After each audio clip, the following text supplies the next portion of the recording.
ഷാജഹാൻ, ഈ കേരള പോലീസ് അന്വേഷിച്ചതുകൊണ്ട് ഒരു കാര്യവുമില്ല, ഇവിടെ എത്തില്ല. ഇപ്പോൾ റിട്ടയർഡ് SP തന്നെ അതാണ് പറഞ്ഞത്. ഇനിയിപ്പോൾ കോടതിയിലാണ് വിശ്വാസം. സിറ്റിംഗ് ജഡ്ജി അന്വേഷിക്കണം, അല്ലെങ്കിൽ അദ്ദേഹത്തിൻ്റെ മേൽനോട്ടത്തിലെങ്കിലും അന്വേഷണം വേണമെന്നാണ് പറയുന്നത്. ഞാൻ ആ ഭാഗത്തെക്കുറിച്ചിട്ട് കുറച്ച് കാര്യങ്ങൾ പറയാം. നിർഭാഗ്യവശാൽ ഞാനൊരു അഭിഭാഷകൻ കൂടിയാണ്, പക്ഷേ കേരളത്തിലെ നിയമവ്യവസ്ഥയെക്കുറിച്ചിട്ട് എനിക്ക് ഒരു പ്രതീക്ഷയില്ല. ഞാൻ പറയുന്നുണ്ട്, വേറെ ഒന്നും തോന്നരുത്. ഇപ്പോൾ സെക്രട്ടറിയോടെ ഇരുന്ന് പലരുടെയും പേര് പറഞ്ഞു, ഞാൻ പേരുകളിലേക്കൊന്നും ഞാൻ പോകുന്നില്ല. ഞാൻ പൊതുവിൽ പറയുന്ന ഒറ്റ കാര്യമുള്ളൂ. കഴിഞ്ഞ 8 വർഷമായി ഇവിടെ പിണറായി വിജയൻ്റെ ഭരണം നടക്കുന്നു. കഴിഞ്ഞ 8 വർഷമായി. ഈ 8 വർഷത്തിനിടയിൽ ഒരു തവണയെങ്കിലും ഈ പിണറായി വിജയൻ്റെ അഴിമതിയോ ക്രിമിനൽ വൽക്കരണമോ കൊലപാതകമോ ഇതിനെ ഏതെങ്കിലും ഒന്നിനെ തടയാൻ കഴിയുന്ന എന്തെങ്കിലും ഒരു ഷാർപ്പായിട്ടുള്ളൊരു നടപടി ബഹുമാനപ്പെട്ട കേരള ഹൈക്കോടതിയിൽ നിന്ന് വന്നിട്ടുണ്ടോ? ഇവിടെ ഇരുന്ന ചീഫ് ജസ്റ്റിസ് S മാണികുമാറിനെ കുറിച്ച് മുൻ പ്രതിപക്ഷ നേതാവ് രമേശ് ചെന്നിത്തല പറഞ്ഞതെന്താ? ഞാൻ കൊടുത്ത ഈ കേസ്, ആ കേസ്, സ്പ്രിംഗ്ലറിൻ്റെ കേസ്, പ്രളയം പിന്നെ അണക്കെട്ടുകൾ തുറന്ന് വിട്ടതിൻ്റെ ഭാഗമായി ഉണ്ടാക്കിയതാണെന്നും പറഞ്ഞൊരു കേസ് കൊടുത്തിട്ട് അതിലൊരു അമിക്കസ് ക്യൂറിയൊക്കെ നിയമിച്ചിട്ട് കൊല്ലേത്രായി എൻ്റെ സെക്രട്ടറിയാണ് ഞാൻ ചോദിക്കുന്നു. കൊല്ലേത്രായി. ഇപ്പോൾ സെക്രട്ടറിയെ ഇപ്പോൾ നേരത്തെ സൂചിപ്പിച്ചൊരു ന്യായാധിപൻ, അദ്ദേഹം ഇപ്പോൾ ആക്ടിംഗ് ചീഫ് ജസ്റ്റിസാണ്, മുഹമ്മദ് മുസ്താഖ്. അദ്ദേഹം കുറച്ചു കാലം മുമ്പ് ഒരു കേസ് വാദം വന്നപ്പോഴത്തേക്കും മൂന്നാറിലെ കയ്യേറ്റത്തെക്കുറിച്ചിട്ടൊക്കെ ഭയങ്കര വലിയ വായിലെ വർത്താനം പറഞ്ഞു. പിന്നെ വല്ലതും നടന്നോ? ഇവിടെ ഒന്നുമില്ല, ഒരു നടപടി ഉണ്ടായില്ല. ഞാൻ ചോദിക്കട്ടെ, ദേവൻ രാമചന്ദ്രൻ ഒരുപാട് വിധികളുടെ കാര്യം പറഞ്ഞു, അത് ശരി തന്നെയാണ്.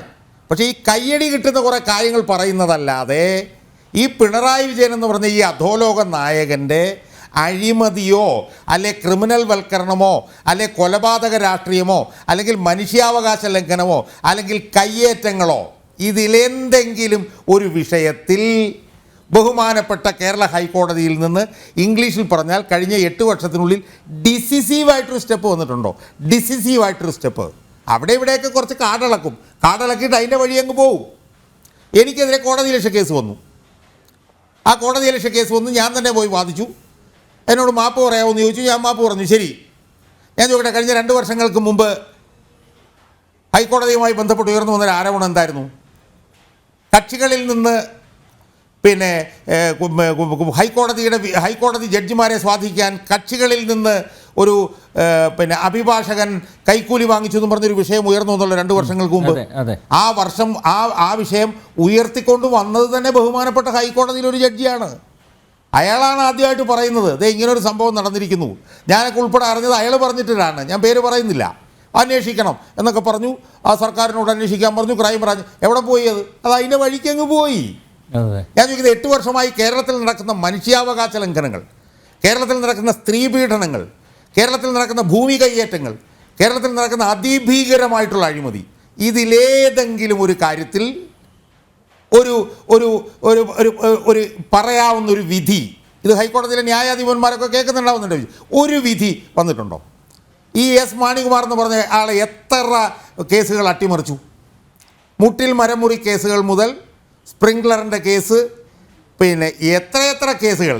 ഞാൻ കൊടുത്ത കേസുകളെല്ലാം S മാണികുമാർ എന്ന് പറഞ്ഞ മുൻ ചീഫ് ജസ്റ്റിസ് അട്ടിമറിച്ചു എന്ന് ഇവിടുത്തെ മുൻ പ്രതിപക്ഷ നേതാവ് പറഞ്ഞിട്ട് എന്തെങ്കിലും ഒരു പ്രതികരണം കോടതിയുടെ ഭാഗത്തുനിന്നുണ്ടോ? ഇല്ല.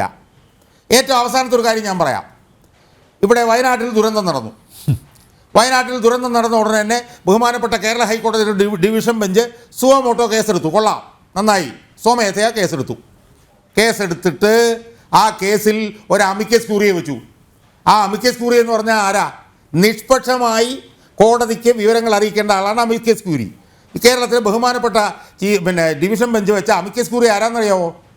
പാറമടകളുടെ അഭിഭാഷകൻ, പാറമടയ്ക്ക് വേണ്ടി കേസ് വാദിച്ചുകൊണ്ടിരിക്കുന്ന, സംസ്ഥാന സർക്കാരിന് വേണ്ടി എല്ലാ കയ്യേറ്റങ്ങളും കഴിഞ്ഞ 5-6 വർഷക്കാലമായി വാദിച്ചുകൊണ്ടിരുന്ന രഞ്ജിത്ത് തമ്പാൻ എന്ന് പറഞ്ഞ അഡീഷണൽ അഡ്വക്കേറ്റ് ജനറലിനെയാണ് ബഹുമാനപ്പെട്ട ഹൈക്കോടതി 400 പേർ മരിച്ച ഈ വയനാട് ദുരന്തത്തിൽ അമിക്കസ് ക്യൂറിയായി വെച്ചത്. ഒന്ന് ആലോചിച്ച് നോക്കി ഇവിടുത്തെ അവസ്ഥ. ഇനി UDF ഭരിച്ചപ്പോൾ എന്തായിരുന്നു?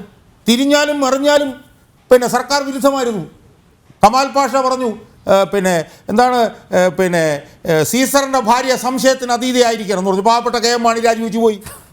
ഉമ്മൻചാണ്ടിക്കെതിരെ പിന്നെ പരാമർശം, അവർക്കെതിരെ വിധി, ഇവർക്കെതിരെ വിധി. പക്ഷെ പിണറായി വിജയൻ വന്ന് 8 വർഷമായിട്ടും നിർഭാഗ്യവശാൽ ബഹുമാനപ്പെട്ട ഹൈക്കോടതിക്ക് അനങ്ങാൻ പറ്റുന്നില്ല.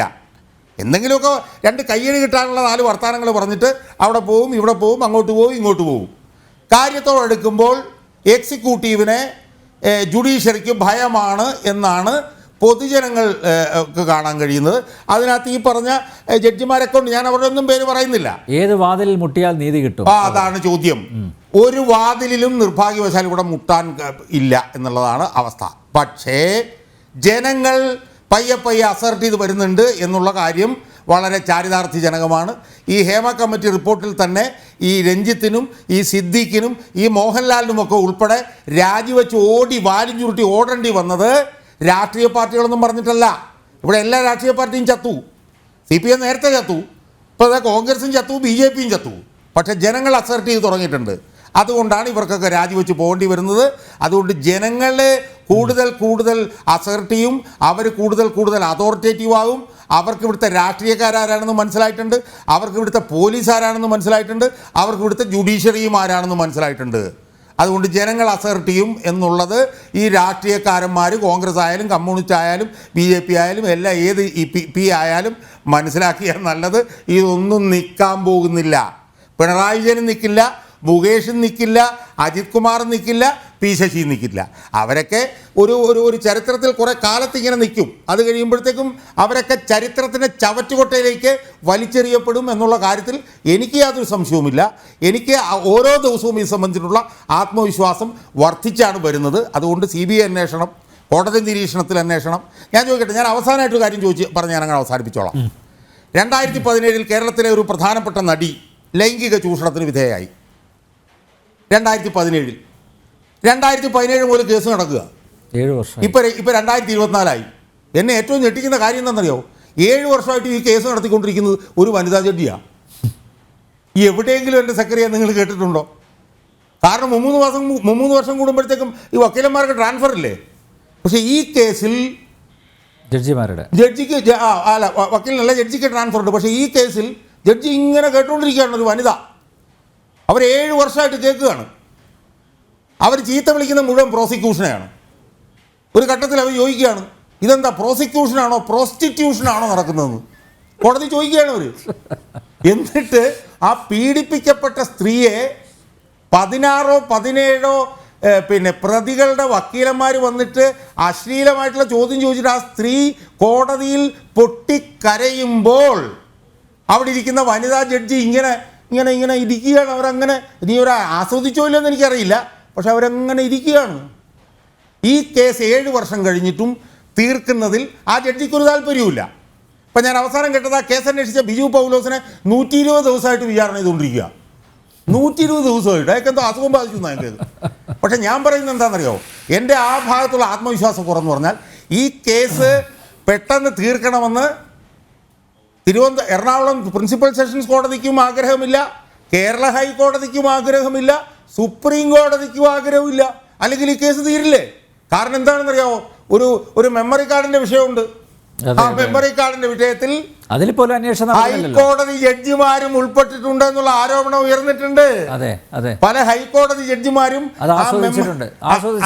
മെമ്മറി കാർഡ് കണ്ടിട്ടുണ്ട്, പേരുകളുണ്ട്, നമുക്ക് എല്ലാവർക്കും അറിയാം പേരുകളോട് ഞാൻ പറയുന്നില്ല. അപ്പോൾ അതുകൊണ്ട് ഇതാണ് ആ വനിതയെ ഇത്രയും ഭീകരമായി പീഡിപ്പിച്ചൊരു സംഭവം കേരളത്തിൽ ഉണ്ടായിട്ടില്ലല്ലോ. അത് ഒരു കോടതിയിലൊന്നും പോകണ്ട, നമുക്കറിയാമല്ലോ എൻ്റെ വസ്തുത എന്താണെന്ന്. പക്ഷേ 7 വർഷക്കാലമായിട്ടും അത് കോടതിയിൽ കിടക്കുമ്പോൾ ആ കേസ് തീർക്കണമെന്ന് ബഹുമാനപ്പെട്ട സുപ്രീം കോടതിക്ക് പോലും ആഗ്രഹമില്ല. ഇതാണ് നമ്മുടെ ഇന്നത്തെ അവസ്ഥ എന്ന് കൂടി പറയാൻ ഞാൻ ഈ അവസരം ഉപയോഗിക്കുകയാണ്.